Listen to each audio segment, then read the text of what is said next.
Hello बच्चों, कैसे हैं आप सब लोग। आशा सभी अच्छे होंगे और आपकी पढ़ाई भी सही चल रही होगी ना। चलिए आज मिलते हैं एक नए लेक्चर के साथ जिसमें हम क्या पढ़ने वाले हैं, अम्ल के प्रकार, है कि नहीं। हमने इससे पहले लेक्चर में क्या पढ़ा था कि हम डेली रूटीन में कौन कौन से अम्ल को खाते हैं, यानी कि आपने कौन कौन से अम्ल खा लिए हैं, है कि कौन कौन से अम्ल का आपने क्या कर लिया है भाई, टेस्ट ले लिया है, कौन से और कहां पर वो पाए जाते हैं, हम क्या कर चुके थे, डिस्कस कर चुके थे, है ना। अब हम क्या पढ़ेंगे, अब हम पढ़ेंगे क्या कि अम्ल कितने प्रकार का होता है। ठीक है, चलिए हम स्टार्ट करते हैं।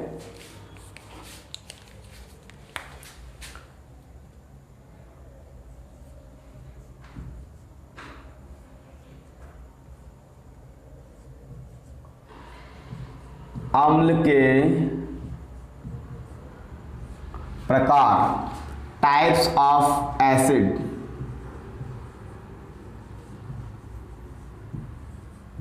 टाइप्स ऑफ एसिड, ठीक है।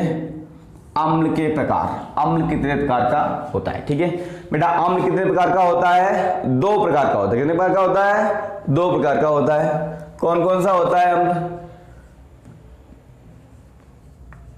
प्रबल अम्ल, प्रबल अम्ल को हम बोलते हैं स्ट्रॉन्ग एसिड,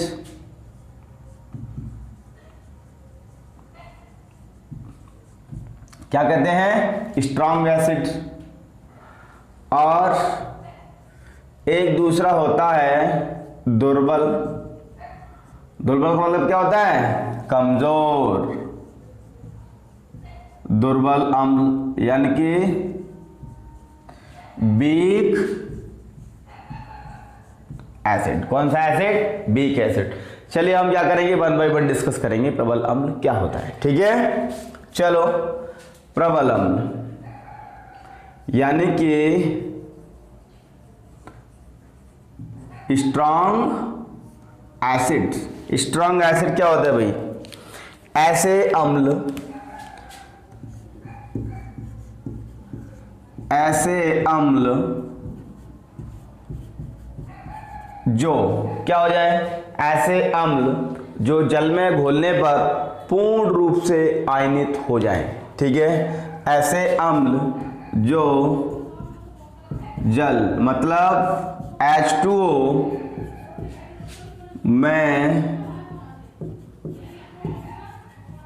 घोलने पर पूर्ण, पूर्ण मतलब 100%, कितने परसेंट, 100%, पूर्ण रूप से, पूर्ण रूप से आयनित हो जाएं। क्या हो जाएं, पूर्ण रूप से आयनित हो जाएं, उनको हम क्या कहेंगे, उन्हें प्रबल अम्ल, उन्हें प्रबल अम्ल कहते हैं। क्या कहते हैं उनको, प्रबल अम्ल कहते हैं। ठीक है, अब पूर्ण रूप से आयनित होने का मतलब क्या है, मैंने आपको बताया था कि जलीय विलयन में अम्ल क्या देते हैं, हाइड्रोजन आयन देते हैं। क्या देते हैं, हाइड्रोजन आयन। जैसे कि मेरे पास क्या है भाई, H2SO4 और ये आयनित होगा तो ये क्या बन जाएगा भाई, 2H प्लस SO4 2-। तो ये क्या दे दिया इसने, हाइड्रोजन आयन दे दिया जलीय विलयन में। कौन सा दे दिया, हाइड्रोजन आयन। तो इसी को हम कहते हैं 100% आयनाइज हो जाएंगे, हम उसको क्या बोलेंगे, स्ट्रॉन्ग एसिड कहते हैं। समझ में आ गया। अब स्ट्रॉन्ग एसिड होते कौन कौन से, कौन कौन से होते हैं स्ट्रॉन्ग एसिड। चलिए जैसे कि हम बात करें कौन सा होता है, एक तो होता है आपका HCl, इसका नाम होता है हाइड्रोक्लोरिक अम्ल। कौन सा अम्ल, हाइड्रोक्लोरिक अम्ल। ठीक है, दूसरा होता है आपका H2SO4, इसका नाम होता है सल्फ्यूरिक अम्ल। क्या नाम होता है इसका, सल्फ्यूरिक अम्ल। तीसरा होता है आपका HNO3, इसका नाम होता है नाइट्रिक अम्ल। कौन सा होता है भाई? नाइट्रिक अम्ल। समझ में आ गया? तो ये तीनों अम्ल कैसे हैं? कैसे हैं भाई? Strong acid. स्ट्रॉन्ग एसिड का मतलब क्या है? ये सभी अम्ल क्या हो जाएंगे? ये तीनों अम्ल क्या हो जाएंगे? इनके जलीय विलयन में क्या हो जाएंगे? आयनित, यानी कि 100% आयनाइज हो जाएंगे। यानी कि इसमें जितने भी हाइड्रोजन आयन हैं वो सभी को निकाल देंगे भाई। जाओ जाओ जाओ, है कि नहीं? सभी को निकाल देंगे। समझ में आ गया? ये कंडीशन है किसकी? स्ट्रॉन्ग एसिड की। चलिए अब हम क्या देखेंगे? वीक एसिड या फिर दुर्बल अम्ल, है ना। चलो, ये होता है हमारा दुर्बल वीक एसिड। वीक एसिड कौन से भाई? वीक एसिड कौन से भाई? ऐसे अम्ल। कैसे अम्ल भाई? चलो सुनते चलिए। ऐसे अम्ल, ऐसे अम्ल जो क्या हो भाई? जलीय विलयन में, जो जलीय विलयन में पूर्ण रूप से, जलीय विलयन में पूर्ण रूप से आयनित नहीं होते हैं। क्या करते हैं भाई? 100% आयनाइज्ड नहीं होंगे। ठीक है, तो पूर्ण रूप से आयनित नहीं होते हैं, उन्हें क्या कहते हैं? उन्हें क्या कहते हैं? दुर्बल। दुर्बल को क्या कहते हैं? वीक। वीक का मतलब बेचारा। क्या बस कहते हैं कि वो बेचारा है ना, कमजोर सा। तो क्या है भाई? उन्हें दुर्बल अम्ल, उन्हें दुर्बल अम्ल कहते हैं। अब दुर्बल अम्ल के एग्जाम्पल आपके क्या हो जाएंगे भाई? देखो example, acetic acid, acetic acid यानी कि CH3COOH, और टार्टरिक अम्ल, टार्टरिक अम्ल, और कार्बोनिक अम्ल, कार्बोनिक अम्ल, है कि नहीं? ये सभी का क्या है? ये सभी क्या है? क्या है ये? वीक एसिड, है कि नहीं? Weak acid.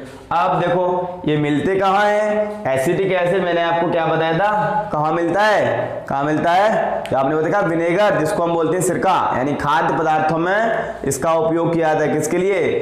अचार बनाने के लिए, पिकल्स में। और जो टमाटो केचप खाते हो ना, उसमें थोड़ा सा खट्टा लगता है, तो उसमें क्या रहता है? एसिटिक एसिड ही रहता है। और टार्टरिक एसिड कहाँ होता है? इमली में, है कि नहीं? किसमें होता है? इमली में, है ना। और कार्बोनिक अम्ल, कार्बोनिक अम्ल होता है उसमें सॉफ्ट ड्रिंक में। किसमें? Soft drink. सॉफ्ट ड्रिंक बोले तो क्या? सोडा वाटर, है कि नहीं? एप्पी फिज, इनमें क्या होता है भाई? कार्बोनिक एसिड होता है। चलिए हम बता दे रहे हैं कौन में कौन सा होता है। वैसे मैंने इससे पहले बता दिया आपको, पर फिर बता देते हैं।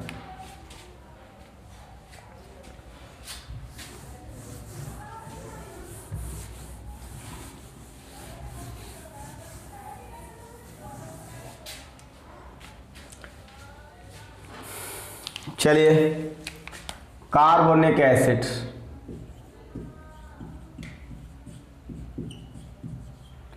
कार्बोनिक अम्ल, ये किस में मिल रहा है भाई? सॉफ्ट ड्रिंक,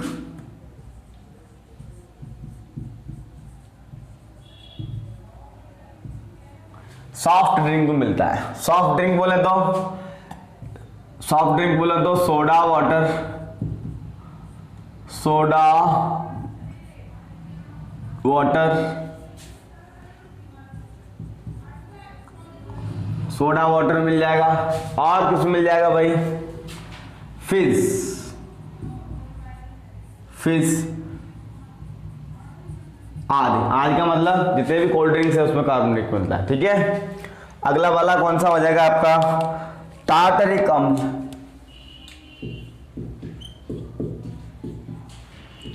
टार्टरिक अम्ल। टार्टरिक अम्ल का यूज कहाँ मिलता है भाई? इसका यूज कहाँ मिलेगा भाई? सॉफ्ट अम्ल बनाने में कार्बोनिक एसिड का। इसका यूज कहाँ मिलेगा? टार्टरिक एसिड का यूज आपका कहाँ मिलेगा? बेकिंग पाउडर बनाने में। बेकिंग पाउडर बनाने में इसका यूज किया जाता है। ठीक है, पाया किस में जाता है टार्टरिक एसिड? इमली में। ये मैंने आपको पहले ही बता दिया। यूज कहाँ होता है? Baking powder. आप सोच रहे हो बेकिंग पाउडर क्या होता है? रसगुल्ले में जो फुलाने वाला पाउडर मिलता है ना, तो रसगुल्ला छोटा सा होता है ना, इतना बड़ा हो जाता है, वो फुलाने वाला पाउडर कौन सा होता है? वो यही होता है। कौन सा? बेकिंग पाउडर, है ना। चलो, और हमने आपको कौन सा बताया था भाई? Acetic acid. कौन सा भाई? Acetic acid. एसिटिक अम्ल। एसिटिक अम्ल जिसको आप और क्या कहते हो? विनेगर। क्या बोलते हो? विनेगर। ठीक है, ये कहाँ मिलता है भाई? इसका यूज कहाँ किया जाता है भाई? कहाँ पे किया जाएगा इसका यूज? अचार बनाने में। ठीक है, अचार बनाने में। अचार बनाने में। और कहाँ इसका यूज किया जाएगा भाई?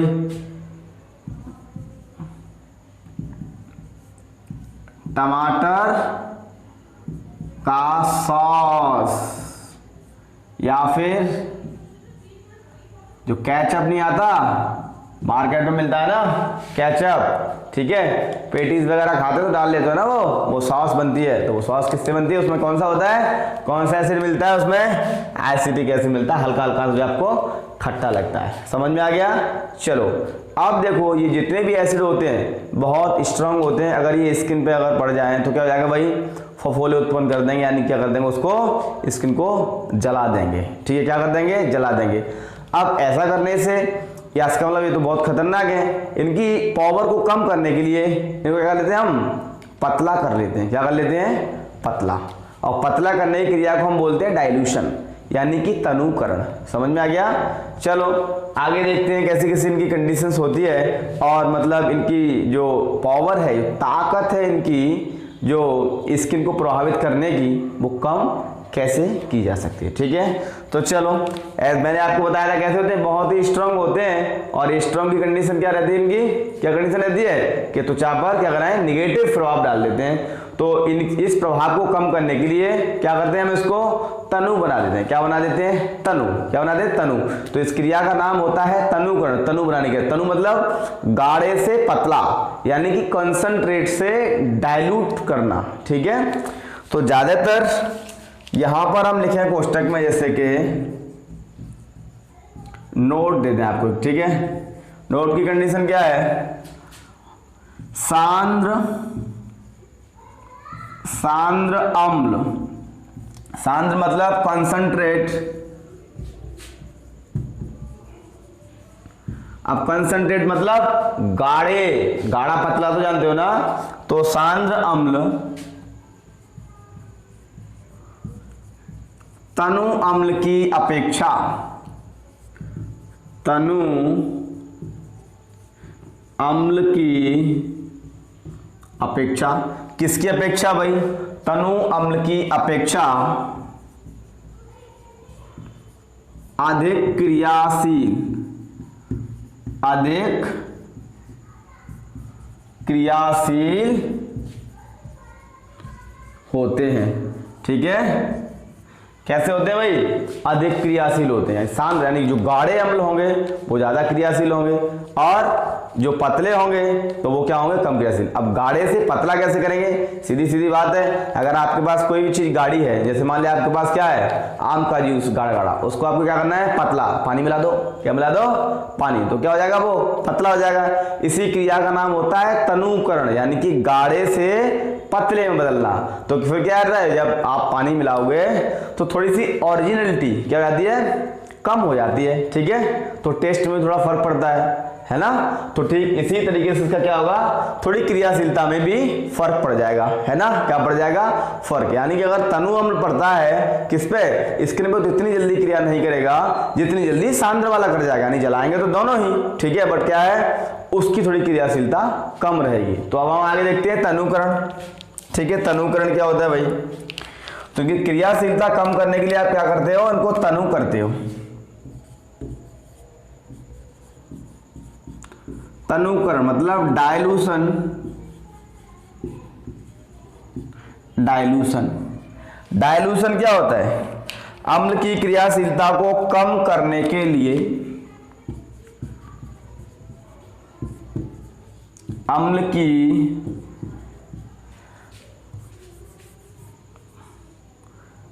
की क्रियाशीलता,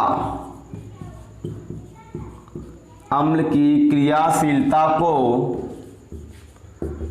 कम करने के लिए, कम करने के लिए, अर्थात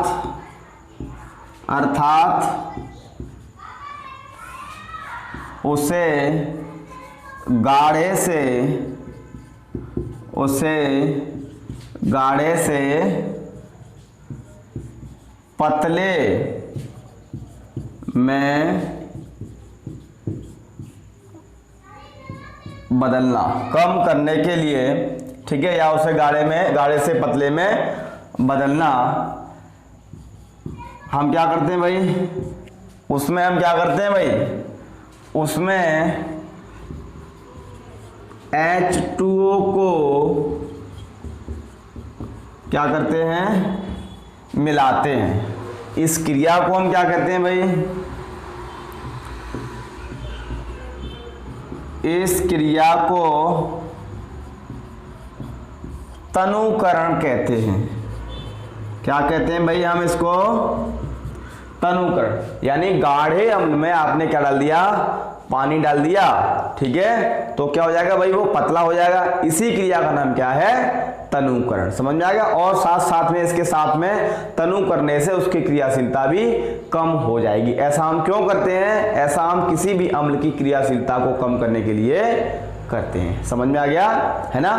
अब देखो ये जितने भी अम्ल हैं, अगर हमारे पास स्ट्रॉन्ग एसिड है, स्ट्रॉन्ग एसिड मतलब प्रबल अम्ल है, अगर हम प्रबल अम्ल को तनु कर दें, क्या कर दें, तनु, फिर भी हम उसको खाने योग्य नहीं बना सकते।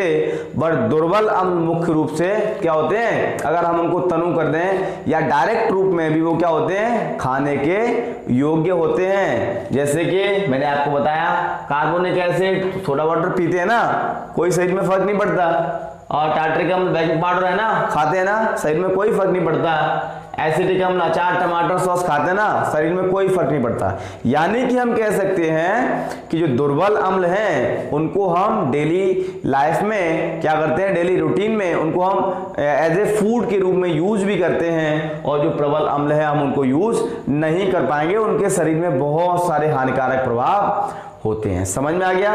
चलो ये आपको तनुकरण प्रोसीजर आपको मालूम पड़ गया, तनुकरण क्या होता है और हम इसको क्यों करते हैं। अब तनुकरण कैसे करते हैं, देखो तनुकरण कैसे करते हैं।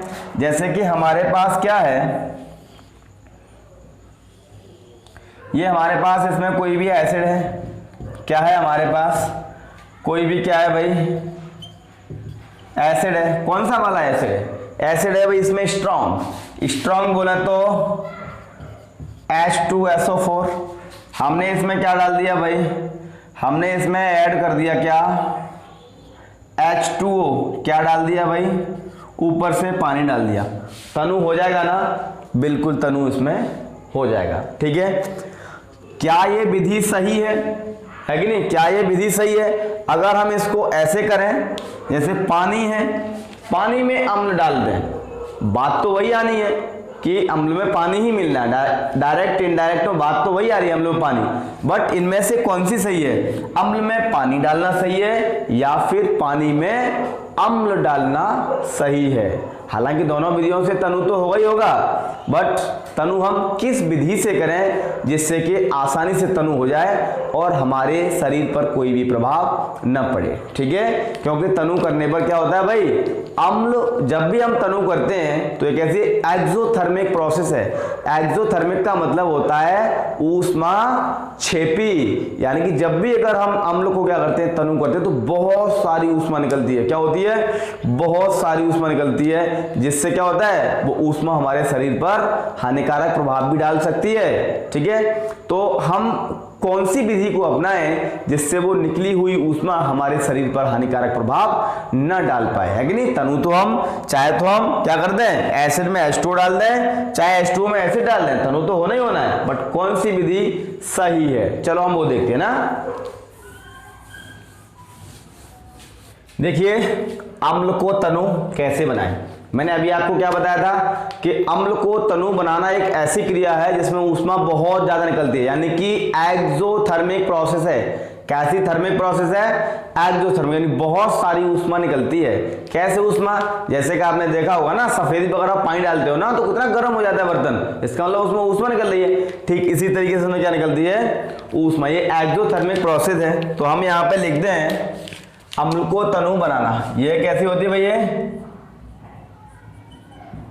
देखिए अम्ल को हम अगर तनु बनाएं तो हमारे पास क्या है, दो विधि। हम कैसे तनु बनाएं, कैसे, या तो हम अम्ल में जल मिलाएं तब भी तनु अम्ल बन जाएगा, या फिर जल में अम्ल मिलाएं तब भी तनु बन जाएगा। इसमें से विधि कौन सी सही है, चलिए हम आपको एक एक्सपेरिमेंट के द्वारा बताते हैं।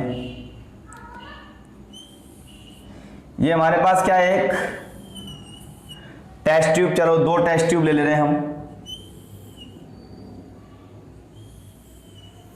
ये हमने दो टेस्ट ट्यूब ली, इसमें क्या भरा हुआ है, इसमें भरा हुआ है एसिड।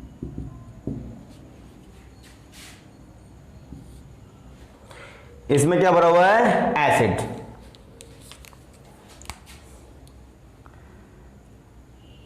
इसमें हमने ऊपर से क्या डाल दिया, H2O। क्या डाला, H2O। यहां पर इसमें भरा हुआ है H2O, और इसमें हमने ऊपर से क्या डाल दिया, एसिड। एसिड, ठीक है। मैंने आपको क्या बताया, एक ऐसी प्रोसेस है ऊष्मा छेपी, यानी कि एक्सोथर्मिक।